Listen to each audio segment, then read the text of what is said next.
An expressions of interest process to transform Road to the Lines into a mixed-use development of residential and commercial units closed in October 2019. However, the government says 3 out of the 4 entities who submitted proposals have since pulled out, and a 4th bid was too low to consider, with the lockdowns slowing the process down further. It says it's therefore decided to revert to an urban renewal model which has worked very successfully in other parts of the Upper Town. Instead of putting the entire area out to tender in one go, the government is instead inviting expressions of interest in individual buildings whose tenants have already been decanted. In 2019, when the government first called for expressions of interest on Road to the Lines, it said the aim was to provide 100 flats for low-cost rental, and that any proposal involving flats for sale would be considered null and void.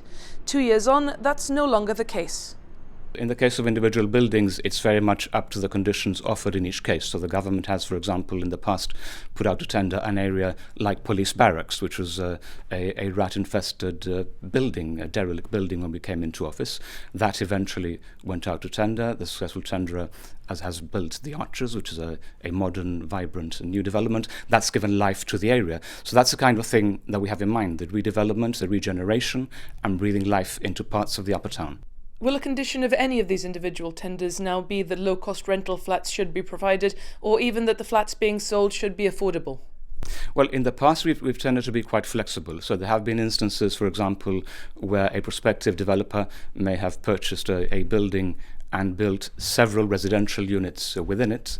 There may be others where they refurbish the building and then move on to sell the entire building, and some where they rent. So it really does vary in each particular case. Just to give you an example, between 2013 and 2018, a total of 18 tenders were put out by the government.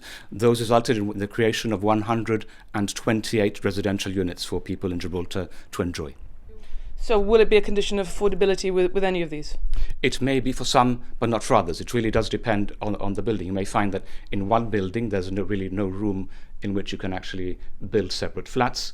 In other buildings you may be able to sell the whole building or subdivide it into different flats. So it does really depend in each particular case.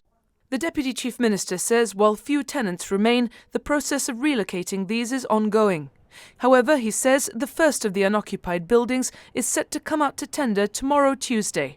Number 20, Road to the Lines.